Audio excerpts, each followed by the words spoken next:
Hello everyone, welcome to SPS biology classes. जैसा कि आप जानते हैं, कल हम लोगों ने श्वसन तंत्र किया था। ठीक है, तो श्वसन तंत्र की हम लोगों ने थ्योरी की कंप्लीट क्लास कर ली थी। अगर आपने अभी तक नहीं देखी तो चैनल पर प्लेलिस्ट बनी है बायोलॉजी के नाम पे, वहाँ पर आपकी जीएस खानसर रिसर्च सेंटर की बुक की एक एक चैप्टर वाइज देखो, थ्योरी वाइज आपको थ्योरी मिल जाएगी और उसके बाद देखिए आपको जो है एमसीक्यू की भी क्लास मिल जाएगी। ठीक है, तो अभी तक अगर आपने नहीं देखा है तो वहाँ से जा करके आप देख सकते हैं। आज का पहला क्वेश्चन हम लोग का क्या है, श्वसन तंत्र का। तो देखिए, स्तनधारियों में श्वसन होता है। ठीक, स्तनधारियों में श्वसन होता है। कहाँ से होता है? फुफ्फुस यानी कि फेफड़ों के द्वारा होता है। ठीक, फेफड़ों के द्वारा होता है। ये एमपीपीसीएस प्री में आया, सन 2016 में क्वेश्चन है। श्वसन क्रिया में वायु के कौन से घटक की मात्रा में कोई परिवर्तन नहीं होता है? ठीक है, श्वसन क्रिया में वायु के कौन से घटक की मात्रा में कोई भी चेंजमेंट नहीं होता, कोई भी परिवर्तन नहीं होता है? तो नाइट्रोजन 71% जैसे कि आप लेंगे वैसी ही क्या होती है, वो निकल जाती है। मानव शरीर में ऑक्सीजन का अभिगमन होता है। मानव शरीर में ऑक्सीजन का अभिगमन कैसे होता है? तो देखिए, आपका कहाँ से होता है? देखिए, आपका फुफ्फुस से भी होता है, रक्त के द्वारा भी होता है और आपका ऊतक के द्वारा होता है। तो यहाँ पे आंसर नंबर सी आपका सही है। फेफड़ों में गैसीय विनिमय का स्थल होता है। ठीक है, जो फेफड़े होते हैं उसमें गैसीय विनिमय का स्थल कहाँ होता है? तो एथिपोली में होता है। कहाँ होता है? एथिपोली में होता है। जब रक्त में ऑक्सीजन की सांद्रता में कमी, ठीक, जो रक्त होता है उसमें ऑक्सीजन की सांद्रता में कमी आती है तो श्वास की गति कैसी हो जाती है? श्वास की गति बढ़ जाती है। जब आपका रक्त देखो सांद्रता में कमी आ जाएगी, ठीक, गाढ़ेपन में क्या हो, देखो सांद्रता में कमी आ जाती है तो सांस आप क्या होंगे, जल्दी जल्दी लेने लगेंगे। यूपीएससी प्री में सन 2002 में आया हो, देखो 2000 में आया हुआ प्रश्न है। कार्बन मोनोऑक्साइड विषाक्तता निम्नलिखित में से किसको मुख्यतः प्रभावित करती है? ठीक, जो विषाक्तता होती है वो किसको प्रभावित करती है? तो रक्त की ऑक्सीजन को वहन करने की क्षमता को। ठीक है, किसकी? रक्त की ऑक्सीजन को वहन करने की क्षमता को। अगला क्वेश्चन देखते हैं क्या, क्वेश्चन नंबर 7। क्वेश्चन नंबर 7 क्या कह रहा है कि निम्नलिखित में से कौन जैव रूपांतरण मानव शरीर को अधिकतम ऊर्जा प्रदान करता है? ठीक है, तो यहाँ पे आपको एटीपी से क्या बनेगा? आपका एडीपी बनेगा। और क्वेश्चन नंबर 8 क्या कह रहा है? श्वसन में ऊर्जा उत्पादित होती है। श्वसन में ऊर्जा कहाँ से उत्पादित होती है? तो एटीपी के रूप में ऊर्जा का उत्पादन होता है। ठीक है, क्वेश्चन नंबर 9। क्वेश्चन नंबर 9 क्या कह रहा है? क्वेश्चन नंबर 9 कह रहा है कि मानव शरीर का कौन सा भाग शरीर ताप को नियंत्रित रखता है? ठीक है, मानव शरीर का कौन सा भाग शरीर के ताप को नियंत्रित रखता है? तो फेफड़े, जो लंग्स होते हैं, वो आपके शरीर के ताप को क्या करते हैं? नियंत्रित करते हैं। ठीक है, कौन सी जीवन प्रक्रिया रासायनिक ऊर्जा को उष्मा में बदलती है? ठीक है, रासायनिक ऊर्जा को देखो उष्मा ऊर्जा में कौन सी प्रक्रिया बदलती है? तो श्वसन, रेस्पिरेशन आपकी बदलती है। ऊर्जा उत्पादन के दौरान ग्लूकोज का पायरुवेट में विघटित कहाँ होता है? ठीक है, जो ऊर्जा उत्पादन होता है उसके दौरान जो ग्लूकोज होता है वो जो पायरुवेट होता है उसमें कहाँ पे विघटित होता है, यानी कि कहाँ पे टूटता है? तो कोशिका द्रव में क्या होता है? ये ग्लूकोज पायरुवेट में क्या होता है? विघटित होता है, टूटता है। क्वेश्चन नंबर 12 क्या है? ठीक, क्वेश्चन नंबर 12 क्या कह रहा है? क्वेश्चन नंबर 12 कह रहा है मानव शरीर में श्वसन वर्णक है। ठीक है, मानव शरीर में श्वसन वर्णक है। श्वसन वर्णक जो है वो आपका हीमोग्लोबिन है, एचबी है। वायु की वह अधिकतम मात्रा जो अधिकतम अंतः श्वसन प्रभाव के बाद निष्कासित की जाती है। ठीक है, अंतः श्वसन के बाद निष्कासित की जाती है। ठीक, वो क्या होती है? वो फेफड़ों का आयतन होता है। क्या होता है? फेफड़ों का आयतन होता है। ठीक है, अगला क्वेश्चन नंबर 14 क्या कह रहा है? हमारे शरीर में, ठीक है, हमारे शरीर में ऊर्जा प्रदान करने के लिए निम्नलिखित में से कौन O2 से जुड़ता है? O2 से कौन जुड़ता है? तो यहाँ पे ग्लूकोज जुड़ता है। ठीक है, क्वेश्चन नंबर 15 क्या कह रहा है? हमारे फेफड़ों में कोशिकाएं होती हैं। हमारे फेफड़ों में कितनी कोशिकाएं होती हैं? तो 300 मिलियन कोशिकाएं हमारे फेफड़ों में पाई जाती हैं। की अनुपस्थिति में अवायवीय श्वसन होता है। किसी की अनुपस्थिति में अवायवीय श्वसन होगा? तो देखिए, ऑक्सीजन की जब अनुपस्थिति होगी वहीं पे अवायवीय श्वसन होगा और जहाँ पे ऑक्सीजन आपकी प्रेजेंट होगी वहाँ पे आपका वायवीय श्वसन होगा। तो यहाँ ऑक्सीजन की अनुपस्थिति में आपका अवायवीय श्वसन होता है। ठीक है, जीवाणु में श्वसन स्थल है। जीवाणु में श्वसन स्थल कौन होता है? तो मीसोसोम होता है। कौन होता है? मीसोसोम होता है। अगला क्वेश्चन क्या कह रहा है कि अंतः श्वसन के दौरान फेफड़ों के कारण हवा से भर जाते हैं। ठीक, फेफड़े किस कारण से हवा से भर जाते हैं? तो फेफड़ों की स्फीति के कारण क्या होते हैं? जो आपके लंग्स होते हैं वो एयर से क्या होते हैं? भर जाते हैं। क्वेश्चन नंबर 19 क्या है? मनुष्य में पाए जाने वाला श्वसन पिगमेंट है। ठीक है, मनुष्यों में पाया जाने वाला श्वसन पिगमेंट है, कौन सा है? तो होता है तो हीमोग्लोबिन होता है। कौन सा होता है? हीमोग्लोबिन होता है। ठीक, हीमोग्लोबिन का ही वर्क होता है पूरी बॉडी में क्या होता है? ऑक्सीजन की सप्लाई करना, जगह जगह पे ऑर्गन्स को पहुंचाना। ठीक है, क्वेश्चन नंबर 20 क्या करें? निःश्वसन द्वारा होता है। निःश्वसन द्वारा होता है, फेफड़ों की अवस्फीति के द्वारा होता है। किसकी? फेफड़ों की अवस्फीति के द्वारा होता है। निम्नलिखित में से छोड़े गए श्वसन में शामिल होता है। जो छोड़े गए श्वास में कौन सा शामिल होता है? तो नाइट्रोजन। क्या होता है? नाइट्रोजन शामिल होता है। सांस लेने की प्रक्रिया में शामिल है। सांस लेने की प्रक्रिया में शामिल क्या होता है? तो देखिए, प्रवसन की निःश्वसन। क्या? प्रवसन की निःश्वसन शामिल होता है। नाड़ी की धड़कन। ठीक है, जो नाड़ी की धड़कन पल्स बीट, नाड़ी की धड़कन पल्स बीट से मापी जाती है। तो किससे मापी जाती है? तो धमनी से मापी जाती है। किससे? धमनी से मापी जाती है। ये हम लोगों ने हार्ट वाले चैप्टर में भी पढ़ा था, क्लियर किया था। बंद कानों। ठीक, बंद का जो कानों में क्या होता है? माइंस में दुर्घटना का कारण क्या होता है? माइंस में दुर्घटना का कारण क्या होता है? तो कार्बन मोनोऑक्साइड होती है। क्या होती? कार्बन मोनोऑक्साइड होती है। अनाक्षी श्वसन का अंतिम उत्पाद क्या होता है? अनाक्षी जो श्वसन होता है उसका अंतिम जो उत्पाद होता है, अंतिम प्रोडक्ट क्या बनता है? तो आपका लैक्टिक एसिड बनता है। क्या बनता है? लैक्टिक एसिड बनता है। 26 ऑक्सीजन की उपस्थिति में ग्लूकोज का CO2 एवं जल में ऊर्जा निर्मुक्त होने के साथ पूर्ण रूपांतरण होने को क्या कहते हैं? जब ऊर्जा निर्मुक्त होती है उसके साथ पूर्ण जब रूपांतरण होता है उसको क्या कहा जाता है? तो उसको वायु श्वसन कहा जाता है। क्या कहता है? उसको वायु श्वसन कहा जाता है। ठीक है, अब क्वेश्चन नंबर 27। क्वेश्चन नंबर 27 क्या कह रहा है? ऊर्जा का उपयोग करते हुए पार्विक का विघटन कहाँ होता है? जो पार्विक होता है उसका विघटन पार्विक कहाँ पे टूटता है? तो माइटोकॉन्ड्रिया में। क्या कहाँ पे टूटता है? माइटोकॉन्ड्रिया में टूटता है। तो जल्दी जल्दी कमेंट करके बताइए, माइटोकॉन्ड्रिया का किसका पावर हाउस कहा जाता है? किसका पावर हाउस माइटोकॉन्ड्रिया को कहते हैं? ठीक है, अगला क्वेश्चन क्या है? ऑक्सीजन की अनुपस्थिति में। क्या? ऑक्सीजन की अनुपस्थिति में, ऑक्सीजन की अनुपस्थिति में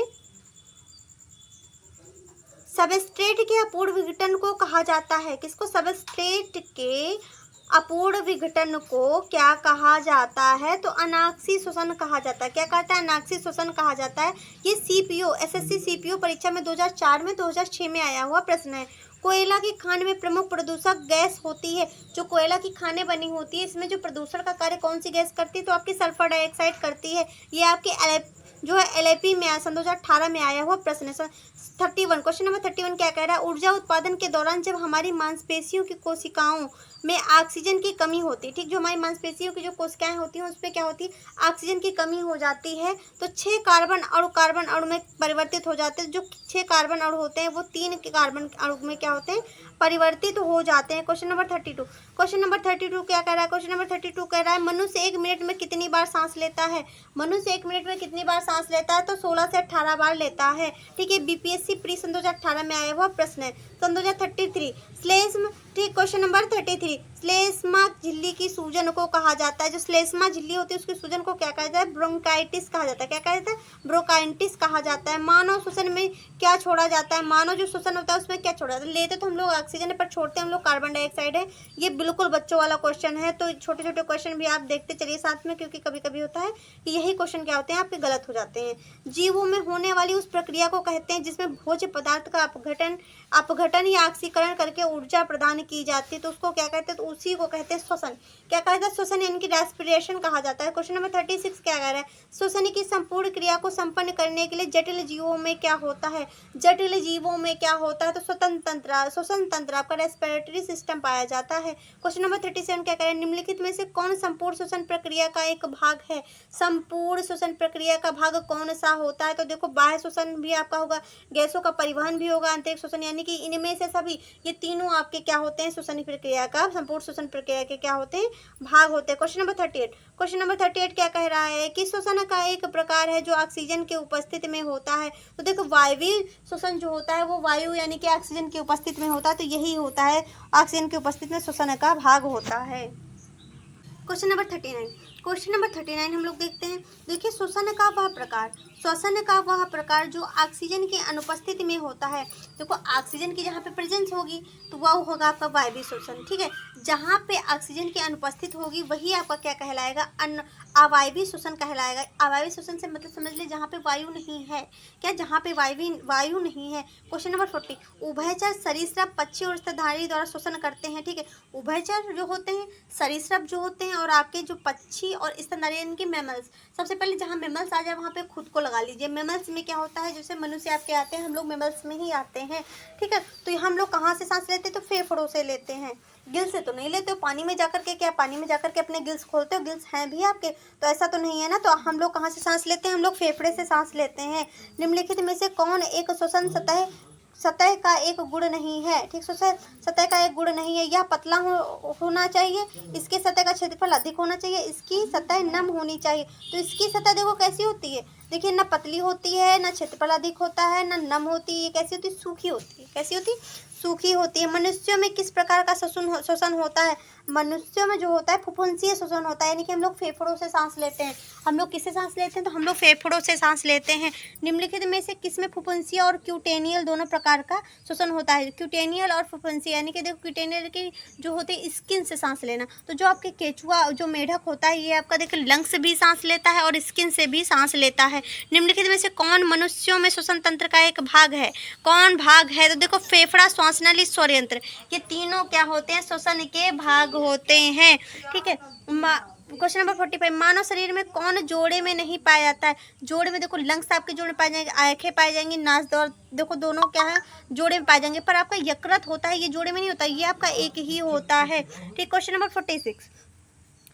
46 क्या कह रहा है कि मनुष्य में दो नासिका वेश्म या कच्छ पाए जाते हैं, जिसे हम लोग क्या कहते हैं, तो जिसे हम लोग देखो, जिसे हम लोग किसके द्वारा, तो हम लोग नासिका जो नासा पट्टिका होती है उसके द्वारा अलग किया जाता है। क्वेश्चन नंबर 47, मुख्य रूप से एक नासिका चैम्बर के कितने भाग होते हैं। जो आपकी नासिका होती है उसके चैम्बर में कितने भाग होते हैं, तो 3 होते हैं। कितने होते हैं, 3 होते हैं। नासिका कक्ष का कौन सा भाग बाह्य नासिका छिद्र में खुलता है, बाह्य नासिका छिद्र में खुलता है, प्रकोष्ठ प्रघात कक्ष खुलता है, ठीक है। क्वेश्चन नंबर 49, नासिका कक्ष के प्रकोष्ठ क्षेत्र के संबंध में कौन सा कथन गलत है। देखिए हवा को छानता सही है, इसमें रोम मुक्त त्वचा होती है, ये भी सही है। इसमें म्यूकस मेम्ब्रेन होती है, ये भी सही है। म्यूकस मेम्ब्रेन की लेयर जमी हुई होती है और इसका यह हवा के तापमान को बदलता है, ये गलत बात है। तो यहाँ पे आंसर नंबर डी आपका सही है, ठीक है। क्वेश्चन नंबर 50 क्या कह रहा है, क्वेश्चन नंबर 50 कह रहा है नासिका कक्ष का कौन सा भाग एयर कंडीशन की तरह काम करता है। एयर कंडीशन के तरीके कौन सा कार्य करता है, रेस्पिरेटरी चैम्बर करता है। क्या करता है, रेस्पिरेटरी चैम्बर करता है। क्वेश्चन नंबर 51, निम्नलिखित में से कौन मनुष्यों में सुगंध का पता लगाने के लिए होता है।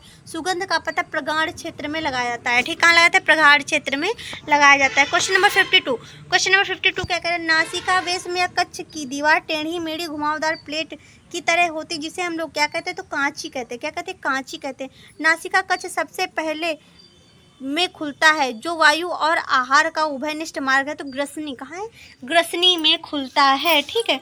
आप क्वेश्चन देखिए, ग्रसनी के द्वारा श्वास नली में खुलता है, ग्रसनी के द्वारा श्वास नली में खुलता है, तो स्वरयंत्र या कंठ, ठीक है। ध्वनि पेटिका और वॉइस बॉक्स, ये तीनों क्या होते हैं, ये के द्वारा श्वास नली में खुलते हैं। ग्रसनी के द्वारा श्वास नली में तीनों ही खुलते हैं। क्वेश्चन नंबर 55 क्या करें, श्वसन तंत्र का कौन सा भाग ध्वनि उत्पादन करता है, तो जो कंठ होता है आपका, जिसको स्वरयंत्र कहते हैं, यही क्या करता है, ध्वनि का उत्पादन करता है। इसी के माध्यम से हम प्रैक्टिस सेट स्वरयंत्र के माध्यम से, कंठ के माध्यम से ही करा रहे हैं। कंठ ना हो तो हम यहाँ पे प्रैक्टिस सेट कराने नहीं बैठने वाले, ठीक है।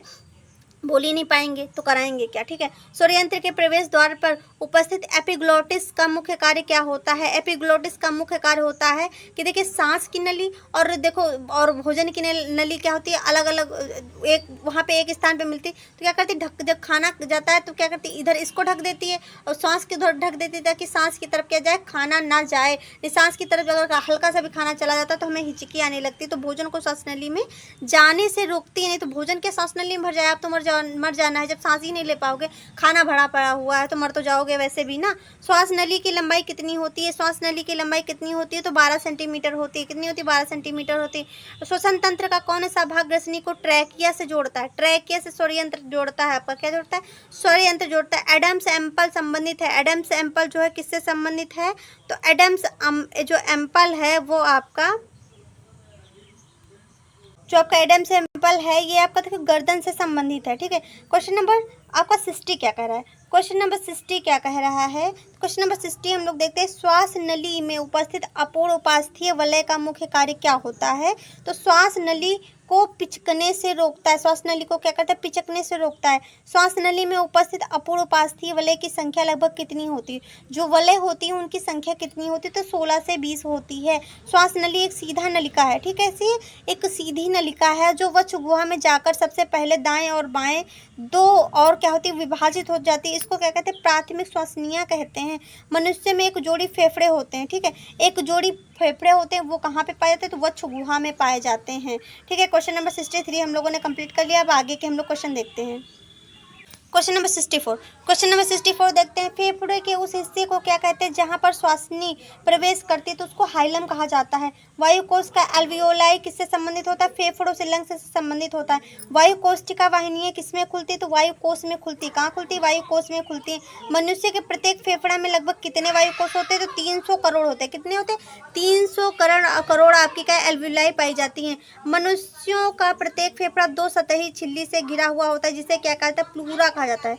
क्या कहता है, प्लूरा कहा जाता है। क्वेश्चन नंबर 69 क्या कह रहा है, क्वेश्चन नंबर 69 कह रहा है प्लूरल गुहा में भरे म्यूकस जैसा चिकने द्रव को क्या कहते हैं, तो प्लूरल तरल कहते हैं। निम्नलिखित में से कौन सा सत्य है, ठीक, दायां फेफड़ा बड़ा होता है, सही है, ठीक है, और दायां फेफड़ा में 3 पालियां होती हैं जबकि बाएं में 2, ये भी सही है। दायां फेफड़ा भारी और बायां फेफड़ा हल्का होता है, ये भी सही है, पर दायां फेफड़ा छोटा होता है, बायां फेफड़ा बड़ा होता है, ये बात बिल्कुल ही गलत है, हर प्रकार से गलत है, ठीक। तो आंसर आपका यहाँ पे बी सही होना है। वक्षीय गुहा का निचला फर्श एक पतले परत द्वारा बंद रहता है, जिसे क्या कहते हैं, जिसे हम लोग देखो जिसे हम लोग वक्षीय रेखा कहते हैं। क्या कहते हैं, वक्षीय रेखा कहते हैं।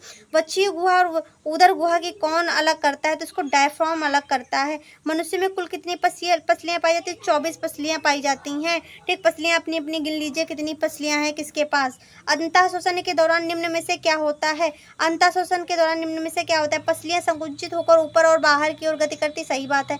डायफ्राम चपटा हो जाता है और वक्षीय गुहा का आयतन बढ़ जाता है, ये बात भी सही है। फेफड़ों में वायु दाब कम होता है, ये बात भी सही है। तो इनमें से सभी करेक्ट आंसर है आपका, करेक्ट आंसर द डी, ठीक है। क्वेश्चन नंबर 75, उच्च श्वास के दौरान निम्न में से क्या होता है, तो देखो पसलियां शिथिल होकर नीचे और अंदर की ओर गति करती हैं। सांस लेकर के देख लीजिए, आपको सब पता चल जाएगा। डायफ्राम जो होते हैं गुंबद के समान हो जाता है और वक्षीय गुहा का आयतन क्या होगा, घट जाएगा। फेफड़ों में वायुदाब अधिक हो जाता है, तो इनमें से सभी सही है आंसर। यहाँ आंसर जो है इनमें से सभी सही है। क्वेश्चन नंबर 76 क्या कह रहा है, क्वेश्चन नंबर 76 कह रहा है कि पसलियों के मध्य पाए जाने वाले पेशी जो होती पेशी को क्या कहते हैं, तो अंतरा पार्श्व पेशी या उच्छ्वास कहते हैं। देखो अंतरा पार्श्व पेशी कहते हैं, ठीक। बाह्य अंतरा पार्श्व पेशी, तो ये तीनों कहते हैं, तो आंसर सही होगा डी, ठीक है। क्वेश्चन नंबर 77 क्या कर रहा है, जब हम अंतः शोषण करते हैं तब डायफ्राम को रेडियल पेशी जो होती है क्या होती है, सिकुड़ जाती है। डायफ्राम की रेडियल पेशी क्या होती है, सिकुड़ जाती है। क्वेश्चन नंबर 78 निम्न में से किसे बाह्य शोषण में शामिल नहीं किया जा सकता है, किसे बाह्य शोषण में शामिल नहीं किया जा सकता है। देखिए सांस लेना प्राणी और वातावरण के बीच शोषण को का गैस जो शोषण होता है उसके क्रिया के गैसों का आदान प्रदान होता है, ये शामिल किया जा सकता है। रक्त और कोशिकाओं के बीच शोषण गैसों का आदान प्रदान ये नहीं किया जा सकता है बाह्य शोषण में शामिल, ठीक। ये अंतः शोषण में शामिल है आपका, ठीक है। फूफुंद से और रक्त के बीच शोषण गैसों का आदान करता है, ये भी आपका क्या होता है, बाह्य शोषण में शामिल होता है। इनमें से सभी ये गलत है बिल्कुल तरीके से, ठीक है। आपका यहाँ पे बी क्वेश्चन जो होगा, बी जो ऑप्शन होगा ये आपका यहाँ पे सही होगा। क्वेश्चन नंबर 79 देखते हैं। क्वेश्चन नंबर 79 क्या कह रहा है कि फेफड़ों के अंदर रुधिर के साथ गैसों का विसरण प्रक्रिया से आदान प्रदान कहाँ पर होता है, तो एल्वियोलाई, ठीक। एल्वियोलाई गुच्छिनुमा संरचना होती है, इससे लगे होते हैं, तो वहीं पे क्या होता है, गैसों का आदान प्रदान होता है। क्वेश्चन नंबर 80 क्या कह रहा है, शरीर में गैसों का विनिमय उनके ठीक के अंतर के कारण होता है, तो दाब के अंतर के कारण होता है। हमारे शरीर में रुधिर और कोशिकाओं के बीच गैसों के आदान प्रदान को क्या कहते हैं, तो कोशिकीय श्वसन कहते हैं, क्योंकि यहाँ पे सेल में क्या होता है, कोशिकाओं का आदान प्रदान होता है। क्वेश्चन नंबर 82, क्वेश्चन नंबर 82 क्या कह रहा है, तो देखते हैं। तो निम्न में से कौन हमारे रुधिर में पाया जाता है, तो देखो प्लाज्मा, जल, हीमोग्लोबिन, ये तीनों ही पाया जाते हैं। क्वेश्चन नंबर 83 निम्न में से कौन हीमोग्लोबिन का घटक है, तो देखिए ग्लोबिन प्रोटीन और हीमेटिन या हीम दोनों क्या होते हैं, हीमोग्लोबिन के घटक होते हैं। क्वेश्चन नंबर 84 क्या कह रहा है, हमारे शरीर में सबसे सबसे ज़्यादा ऑक्सीजन का परिवहन कौन करता है? तो रुधिर का क्या करता है? हीमोग्लोबिन करता है। क्वेश्चन नंबर 85, Hb+O2, Hb+O2 को जब मिलाएंगे तो HbO2 यहाँ पे बनेगा, ठीक है। और क्वेश्चन नंबर 86 क्या कह रहा है? क्वेश्चन नंबर 86 कह रहा है ऑक्सी हीमोग्लोबिन का बनना क्या कहलाता है? देखो ऑक्सी हीमोग्लोबिन जो बनती है तो यह एक प्रकार का भौतिक परिवर्तन होता है, ना कि केमिकल परिवर्तन होता है। यहाँ पे आपका क्या होता है? यहाँ पे फिजिकल जो होता है वो चेंजमेंट होता है। क्वेश्चन नंबर 87 क्या कह रहा है? ये क्वेश्चन नंबर 87 कह रहा है कि एक हीमोग्लोबिन अपने साथ कितने ऑक्सीजन के अणु को बांध कर रखता है? तो 4, ठीक है। 4 ऑक्सीजन के अणुओं को बांध करके एक हीमोग्लोबिन अपने साथ रखेगा। क्वेश्चन नंबर 88 क्या कह रहा है? हमारे शरीर में प्लाज्मा में घुलकर लगभग कितने प्रतिशत ऑक्सीजन का परिवहन होता है? तो 1 से 3% ऑक्सीजन का परिवहन होता है। हमारे शरीर में कार्बन डाइऑक्साइड का परिवहन किस रूप में होता है? देखो कार्बोनिक अम्ल में, सोडियम या पोटेशियम बाइकार्बोनेट के रूप में, और कार्बन और हीमोग्लोबिन तो ये तीनों के रूप में होता है। तो इनमें से सभी सही है। कार्बन डाइऑक्साइड के परिवहन के लिए कार्बोनिल अम्ल का कहाँ पे निर्माण होता है? तो यहाँ पे WBC में, ठीक। देखिए आपका यहाँ पे आपका क्या होगा? RBC में और प्लाज्मा में। WBC में नहीं होता है आपका, RBC में और प्लाज्मा में होगा। तो यहाँ पे B और C सही होगा, ठीक है। क्वेश्चन नंबर 91 क्या कह रहा है कि RBC में बाइकार्बोनेट के निर्माण के लिए कौन सा एंजाइम सहायक होता है? तो यहाँ पे कार्बोनिल एनहाइड्रेज जो होता है वो सहायक होता है। RBC में बाइकार्बोनेट के निर्माण के लिए कार्बोनिल हाइड्रेज एंजाइम को कौन सक्रिय करता है? तो जिंक करता है। जो जिंक होता है आपका ZN, जिसका फॉर्मूला होता है, वही क्या करता है? यहाँ पे सक्रिय करता है। अधिकतम कार्बन डाइऑक्साइड का परिवहन किस रूप में होता है? तो बाइकार्बोनेट के रूप में होता है, ठीक है। बाइकार्बोनेट के रूप में होता है, ठीक। क्वेश्चन नंबर 94 क्या कह रहा है कि कार्बन डाइऑक्साइड के परिवहन और उसके मात्रा के संदर्भ में कौन असत्य है? यहाँ पे असत्य पूछा गया। तो देखो कार्बोनिल अम्ल के रूप में लगभग 7% होता है, सही बात है। बाइकार्बोनेट में 70% होता है, ये भी बात सही। कार्बिनो हीमोग्लोबिन में 23% सही होता है। तो ये तीनों सही हैं। तो यहाँ पे इनमें से कोई नहीं होगा, ठीक है। अगर आपने थ्योरी क्लास नहीं देखी तो जाकर के जरूर देखें, क्योंकि तभी क्या होंगे, आपके कॉन्सेप्ट जो होंगे वो क्लियर होंगे और आपके जो यहाँ पे MCQ है वहाँ आप कर पाएंगे, ठीक है। निम्न में से कौन सा एक हमारे शरीर में श्वसन वर्धक है? तो हीमोग्लोबिन जो होता है वो श्वसन वर्धक का कार्य करता है। निम्नलिखित में से कौन सी गैस जहरीली है? तो देखिए जहाँ पे आपको दम घुटने लगता है, जैसे वैन वगैरह गाड़ी वगैरह चारों तरफ से बंद कर दो, ये गाड़ी को चारों तरफ से बंद कर दो, क्या होगा? आपका दम घुटने लगेगा, आपको बहुत ऐसे उल्टी आएगी। तो वहाँ पे क्या होता है? कार्बन डाइऑक्साइड की मात्रा ज़्यादा हो जाती है। तो इस वजह से क्या होता है? आपका दम घुटने लगता है, ठीक है। क्वेश्चन नंबर 97 क्या कह रहा है? कार्बन मोनोऑक्साइड प्लस हीमोग्लोबिन क्या बनाता है? तो आपका कार्बोक्सी हीमोग्लोबिन का निर्माण करता है, ठीक। क्वेश्चन नंबर 98 क्या कह रहा है कि कार्बोक्सी हीमोग्लोबिन का बनना एक क्या होता है? स्थायी परिवर्तन होता है या अस्थायी नहीं होता है? यह एक स्थायी परिवर्तन होता है। मनुष्य में सांस लेने की दर कितनी होती है? 12 से 15 बार प्रति मिनट पर होती है। क्वेश्चन नंबर 100 क्या कह रहा है? सामान्य श्वसन के दौरान लगभग कितने वायु हमारे फेफड़ों में जाती है? तो 500 ml वायु जाती है हमारे फेफड़ों में, ठीक है। क्वेश्चन नंबर 101 जल्दी कमेंट करिए। आप लोग कमेंट नहीं करते हैं, ठीक है। कमेंट करते जाइए साथ में, तो क्या होगा? आपका प्रैक्टिस सेट जो होता है वो सॉल्व होता चला जाता है। शरीर के अंदर रुधिर और ऊतक या कोशिकाओं के बीच होने वाले गैसीय विनिमय को क्या कहते हैं? तो आंतरिक श्वसन कहते हैं। क्या कहा जाता है? आंतरिक श्वसन कहा जाता है। क्वेश्चन नंबर 102 निम्न में से किसे कोशिकीय श्वसन कहा जाता है? तो आंतरिक श्वसन को क्या कहा जाता है? जहाँ पे आंतरिक श्वसन होगा वहाँ पे कोशिकीय श्वसन होता है। निम्न क्वेश्चन नंबर 103 क्या कहता है? निम्न में से कौन कोशिकीय श्वसन है? तो यहाँ पे देखिए वायवीय और अवायवीय दोनों क्या होते हैं? आपके कोशिकीय श्वसन होते हैं, ठीक है।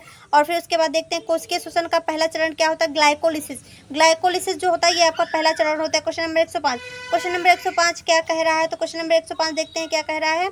तो ग्लाइकोलिसिस का अर्थ क्या होता है? तो ग्लूकोज का टूटना और पायरुविक अम्ल में बनना, यही क्या होता है? ग्लाइकोलिसिस की प्रक्रिया होती है। ग्लाइकोलिसिस की खोज किसने की थी? एब्डेन और मेयर हाफ पार्सन, ठीक है। इनमें से सबने मिलकर के बारी बारी भैया थोड़ा थोड़ा वर्क किया था, तभी इनकी खोज हो पाई थी ग्लाइकोलिसिस की, ठीक। क्वेश्चन नंबर 107 क्या कह रहा है? तो क्वेश्चन नंबर 107 देखते हैं किस कोशिका में ग्लाइकोलिसिस की घटना कहाँ पे संपन्न होती है? तो कोशिका द्रव में संपन्न होती है। कोशिका में ग्लाइकोलिसिस की घटना एक प्रकार की जो होती है वो अवायवीय प्रक्रिया होती है, क्योंकि यहाँ पे वायु की मात्रा आपको बिल्कुल अनुपस्थिति दिखाई पड़ेगी। क्वेश्चन नंबर 109 क्या कह रहा है? निम्न में से कौन सी घटना वायवीय श्वसन और अवायवीय श्वसन दोनों में घटित होती है? तो ग्लाइकोलिसिस जो होती है वो दोनों में घटित होती है। यहाँ पे अवायवीय श्वसन जहाँ पे होगा वहाँ पे भी होगी, जहाँ वायवीय श्वसन होगा वहाँ पे भी होगी। क्वेश्चन नंबर 110 एक ग्लूकोज अणु में कितने कार्बन परमाणु होते हैं? तो 6। कितने होते हैं? 6 होते हैं, क्योंकि देखो कार्बन की जो संयोजकता होती है वहाँ से आप जा करके पढ़ेंगे तो वहाँ से आपका क्या होता है, कॉन्सेप्ट बिल्कुल क्लियर होगा। अभी तो हम लोग क्या करेंगे, खान सर की जीएस की केमिस्ट्री की जो बुक है उसको भी सॉल्व करेंगे, तो उसमें आपका बिल्कुल ये चीज़ें कॉन्सेप्ट जो है बिल्कुल पूरी तरीके से क्लियर हो जाएंगे। जीओ में उत्पन्न ऊर्जा किस रूप में संचित होती है? तो एटीपी में। एटीपी में हम लोगों में ऊर्जा जो होती है वो एटीपी में संचित होती है। निम्न में से किसे एनर्जी करेंसी के रूप में जाना जाता है? तो एटीपी को एनर्जी करेंसी के रूप में जाना जाता है। Question number 113। क्वेश्चन नंबर 113 क्या कह रहा है? ग्लाइकोलिसिस का अंतिम उत्पाद क्या होता है? तो देखो 2 पायरुविक अम्ल बनेंगे, 2 एनएडीएच बनेंगे और 2 जल के अणु, ये तीनों क्या होते हैं, बनते हैं। अवयवी श्वसन या ग्लाइकोलिसिस की पूर्ण प्रक्रिया में ऊर्जा का उत्पादन होता है। कितने होते हैं? तो यहाँ पे 2 एटीपी बनते हैं। कितने एटीपी बनते हैं? 2 एटीपी बनते हैं। अनाक्षी श्वसन में ग्लूकोज अणु में कुल ऊर्जा का कितनी ऊर्जा मुक्त होती है? कुल संचित कितनी ऊर्जा मुक्त होती है? तो लगभग 7% जो होती है वो ऊर्जा यहाँ पे मुक्त होती है। ठीक है। Question number 116। क्वेश्चन नंबर 116 क्या कह रहा है? खमीर या जीवाणुओं के अंदर ऑक्सीजन की अनुपस्थिति में ग्लाइकोलिसिस के दौरान उत्पन्न पार्विक अम्ल किस में परिवर्तित होता है? तो देखिए एथेनॉल में, कार्बन डाइऑक्साइड में, ऊर्जा तीनों में क्या होता है, परिवर्तित होता है। जंतुओं के पेशी कोशिकाओं में ऑक्सीजन की कमी में ग्लाइकोलिसिस के दौरान उत्पन्न पार्विक अम्ल किस में परिवर्तित हो जाता है? तो आपका देखो लैक्टिक अम्ल, ऊर्जा दोनों में क्या होता है, परिवर्तित हो जाता है। Question number 118। मांसपेशियों में किस अम्ल के एकत्रित होने से थकावट आती है? तो देखो जब आपका लैक्टिक अम्ल, जैसे आपने देखो कहीं से आप आते तो थके थके महसूस करते हैं, तो उतनी समय डॉक्टर या अपने आप से सलाह लेता है आदमी के गुनगुने पानी से नहाता है, तो घुटनों में और जो मांसपेशियों में लैक्टिक अम्ल जमा हुआ होता है तो वो क्या होता है, हट जाता है। वहाँ से क्या धीरे धीरे क्या होता है, कम होना चालू हो जाता है, जिससे बॉडी का जो पेन होता है वो बहुत जल्दी कम हो जाता है। कभी आप देखना अगर आपको बॉडी का पेन हो रहा है तो वहां पर आप क्या करेंगे, गुनगुनी पानी से क्या करेंगे, सावर लेंगे, नहाएंगे, तब आपकी क्या होगा, बॉडी का पेन जो होगा वो कम हो जाएगा, क्योंकि आपकी बॉडी में क्या होता है, लैक्टिक एसिड जो होता है वो जमा होने लगता है। वायवीय श्वसन की घटना कहाँ पे होती है? तो माइटोकॉन्ड्रिया में होती है। फिर से माइटोकॉन्ड्रिया को किसका पावर हाउस कहते हैं? क्वेश्चन का आंसर दीजिए। Question number 20। क्वेश्चन नंबर 20 देखिए क्या कह रहा है, ग्लूकोज यानी कि कोशिका द्रव पार्विक अम्ल, ठीक है, दूसरे में पार्विक अम्ल बनेगा, ठीक है। कोशिका द्रव 6 में कार्बन डाइऑक्साइड +6 जल बनेंगे, तो प्लस क्या बनेगा यहाँ पे, 38 एटीपी क्या होंगी, आपकी मुक्त होंगी। Question number 121। क्वेश्चन नंबर 121 क्या कह रहा है, एटीपी का पूर्ण रूप क्या होता है? एडिनोसाइन ट्राइफॉस्फेट, ठीक। एडिनोसाइन ट्राइफॉस्फेट जो होता है ये आपका क्या होता है, फुल फॉर्म होता है। फुल फॉर्म यहाँ पे पूछा गया है एटीपी का, ठीक है। Question number 122। क्वेश्चन नंबर 122 क्या कह रहा है कि यदि E1 वायवीय श्वसन में उत्पन्न ऊर्जा E2 अवायवीय श्वसन में उत्पन्न ऊर्जा है तो निम्नलिखित में से कौन सही है? तो E क्या होगा, E प्रोपोर्शनल क्या होगा, E2 आपका यहाँ पे होगा। अमीबा में श्वसन अंग कौन से होते हैं? तो यहाँ पे जो सेल मेम्ब्रेन होती है वही श्वसन अंग होती है इसका। समान श्वसन क्रिया के दौरान अंतःश्वासित जो होती है, श्वासित और निश्वासित वायु को आयतन को क्या कहते हैं? तो ज्वारीय आयतन कहते हैं। क्या कहते हैं? ज्वारीय आयतन कहते हैं। यहाँ पे क्वेश्चन नंबर 125। क्वेश्चन नंबर 125 क्या कह रहा है? क्वेश्चन नंबर 125 कह रहा है अंतःश्वसन की क्षमता आईसी जो होती है वो क्या होती है? देखो आई हो गया यहाँ पे ज्वारीय आयतन हो गया, और सी आपकी क्या हो गया, अंतःश्वसन सुरक्षित आयतन हो गया। तो बिल्कुल ये जो फॉर्मूले हैं वो एकदम रट्टा मार लीजिए, ठीक। निःश्वसन क्षमता ईसी देखो क्या होती है, तो ज्वारीय आयतन, निःश्वसन सुरक्षित आयतन, ठीक। यहाँ पे देखो अंतःश्वसन है, यहाँ पे निःश्वसन है। निःश्वसन में निःश्वसन होगा, अंतःश्वसन में अंतःश्वसन होगा, आगे का एक ही होगा, ठीक है। 127 क्वेश्चन नंबर क्या है, वायु का वह आयतन जो बलपूर्वक निःश्वसन के बाद भी फेफड़ों में शेष बचा रहता है उसे अपशिष्ट आयतन कहा जाता है। क्या कहा जाता है? अपशिष्ट आयतन कहा जाता है। Question number 128। क्वेश्चन नंबर 128 क्या कह रहा है, निम्न में से कौन सा श्वसन विकार है? तो काली खांसी जो पर्टुसिस होती है यही होता है, श्वसन का विकार होता है। 129। क्वेश्चन नंबर 129 क्या कह रहा है, निम्नलिखित में से कौन सी बीमारी फेफड़ों की बीमारी होती है? तो देखो आपकी जो निमोनिया और तपेदिक ये क्या होती है, फेफड़ों की बीमारी होती है। कैंसर में आपका स्किन कैंसर, ठीक, लंग्स कैंसर, आपकी किसी भी बॉडी पार्ट में अगर सेल्स बढ़ रही हैं, वहाँ पे कोशिकाओं की वृद्धि हो रही है तो वो कैंसर का ही एक रूप है, ठीक, चाहे वो फोड़ा ही क्यों ना हो। में देखो में श्वसनी और श्वसनिकाओं के सूजन के कारण श्वसन के समय घबराहट होती है और सांस लेने में कठिनाई होती है। ये जब दमा होता है आपको तो क्या होता है, श्वसनी होंगी और श्वसनिकाओं में सूजन आ जाएगी और क्या होगी, आपको सांस लोगे तो आपको क्या होती है, घबराहट होती है, ठीक। Question number 131। निम्नलिखित में गलत विकल्प को चुनिए। गलत विकल्प देखो एम्फाइसिस है यानी कि धूम्रपान से होता है। दमा जो होता है श्वसन के समय घबराहट होगी, घरघराहट होगी, क्या होती है, सॉरी घरघराहट होती है, ठीक है, घरघराहट होती है। ब्रोंकाइटिस में क्या होगी, श्वसनी में सूजन आ जाएगी। जो श्वसनी होती है उनमें क्या होती है, सूजन और जलन आ जाती है। इन्फ्लुएंजा में आंख का विकार नहीं होता, ये यहाँ पे गलत दिया हुआ है। इन्फ्लुएंजा का जो कारण होता है क्या होता है, वायरस होता है। क्या होता है आपका, वायरस होता है। क्वेश्चन नंबर 133, क्वेश्चन नंबर 133 क्या कह रहा है, एक हीमोग्लोबिन अणु अधिकतम कितने अणु का वहन करता है, तो 4 का करता है। कितने का करता है, 4 का करता है। क्वेश्चन नंबर 134, क्वेश्चन नंबर 134 क्या कह रहा है, तो देखते हैं क्वेश्चन नंबर 134 कि एक प्रकार की मापन है जिसको देखकर उसमें प्रयुक्त होने वाली खाद्य पदार्थों की पहचान की जाती है, तो शोषण का भागफल है। क्वेश्चन नंबर 135, शोषण भागफल किसके अनुपात का होता है, तो उत्पन्न कार्बन डाइऑक्साइड और उपयुक्त ऑक्सीजन का होता है। कार्बोहाइड्रेट का शोषण भागफल कितना होता है, तो 1 के बराबर होता है। आण्विक शोषण के अंतर्गत शोषण भागफल का मान क्या होता है, तो अनंत के बराबर होता है। शोषण एक क्रिया है तो अपचय की क्रिया है। यहाँ पे क्वेश्चन नंबर हम लोगों ने 138 तक सॉल्व कर लिया है। इसके क्वेश्चन 138 तक ही आपके किसी भी कम्पिटिटिव एग्जाम में बिल्कुल आपको फंस जाएंगे। तो अगर आपको हमारी क्लास अच्छी लगी तो हमारे चैनल को लाइक शेयर एंड सब्सक्राइब करें। मिलते हैं नेक्स्ट क्लास में। Thanks for watching.